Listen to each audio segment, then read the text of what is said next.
Hello అందరికీ, నేను మీ Rajeshwari. Welcome to Rajesh homely kitchen. ఈరోజు వీడియోలో మరొక లంచ్ బాక్స్ రెసిపీతో మీ ముందుకు వచ్చానండి. ఇన్స్టెంట్గా అప్పటికప్పుడు ఇలా టేస్టీగా రైస్ చేసి పిల్లలకి లంచ్ బాక్స్ పెట్టండి. పిల్లలే కాదండి, పెద్దవాళ్ళు కూడా చాలా ఇష్టంగా తింటారు. ఈ ఎగ్ ఫ్రైడ్ రైస్ని చాలా సింపుల్గా 5 నిమిషాల్లో తయారు చేసుకోవచ్చండి. మరి లేట్ చేయకుండా రెసిపీలోకి వెళ్దాం. ఫస్ట్ అయితే ఒక మిక్సింగ్ బౌల్ తీసుకొని ఒక 3 కోడిగుడ్లని కొట్టివేస్తున్నానండి. ఈ రైస్ వచ్చేసి ఒక ఇద్దరికి సరిపోతుంది. ఇప్పుడు ఈ ఎగ్స్ని నురుగొచ్చే వరకు బాగా బీట్ చేసుకోవాలి. ఇలా బీట్ చేయడం వల్ల మనకి ఆమ్లెట్ అనేది ఫ్లఫీగా పొంగుతూ వస్తుందన్నమాట. చూడండి, 1 నిమిషం వరకు ఇలా నురుగొచ్చే వరకు బీట్ చేసేసుకొని పక్కన పెట్టేసుకోండి. నెక్స్ట్ ఇప్పుడు స్టవ్ ఆన్ చేసి ఒక ప్యాన్ పెట్టుకొని 1 టేబుల్ స్పూన్ దాకా ఆయిల్ వేసుకోండి. నెక్స్ట్ ఇందులోకి మనం బీట్ చేసి పక్కన పెట్టుకున్నటువంటి ఎగ్ మిక్చర్ని వేసుకోండి. నెక్స్ట్ ఈ ఎగ్ మిక్చర్ పైన చిటికెడంత మిరియాల పొడి, చిటికెడంత ఉప్పుని స్ప్రింకిల్ చేసుకొని హై ఫ్లేమ్ మీద బాగా వేపుకోవాలండి. ఇలా చేయడం వల్ల మనం ఈ ఎగ్ అనేది రైస్లో కలిపినప్పుడు చప్పగా లేకుండా టేస్టీగా ఉంటుందన్నమాట. చూడండి, ఎగ్ మొత్తాన్ని కూడా ఇలా ముక్కలుగా బ్రేక్ చేసుకొని బాగా వేపుకున్న తర్వాత స్టవ్ ఆఫ్ చేసుకొని పక్కకు దించేసుకోండి.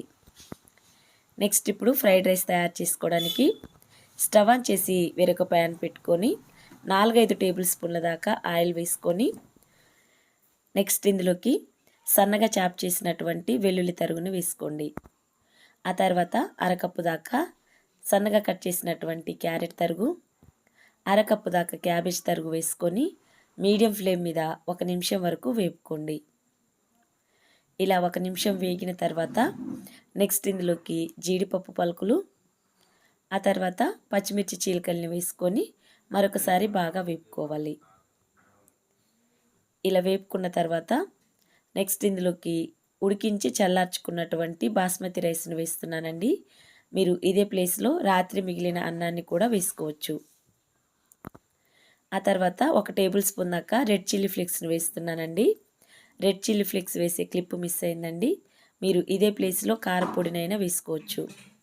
ఆ తర్వాత 1/2 టేబుల్ స్పూన్ దాకా మిరియాల పొడి, రుచికి సరిపడ ఉప్పు, 1/2 టేబుల్ స్పూన్ దాకా ధనియాల పొడి వేసుకోండి. నెక్స్ట్ ఇందులోకి మనం ఫ్రై చేసి పక్కన పెట్టుకున్నటువంటి ఎగ్ మిక్చర్ని వేసుకోండి. ఆ తర్వాత సన్నగా కట్ చేసిన కొత్తిమీర తరుగు, పుదీనా తరుగు వేసుకొని మంటని హై ఫ్లేమ్లోకి టర్న్ చేసుకొని ఒక 10 సెకండ్స్ వరకు వేపుకోండి.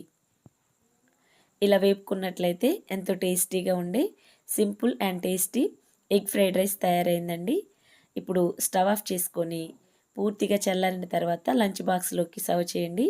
చాలా అంటే చాలా టేస్టీగా ఉంటుందండి. తప్పకుండా ట్రై చేయాల్సిన రెసిపీ అనమాట.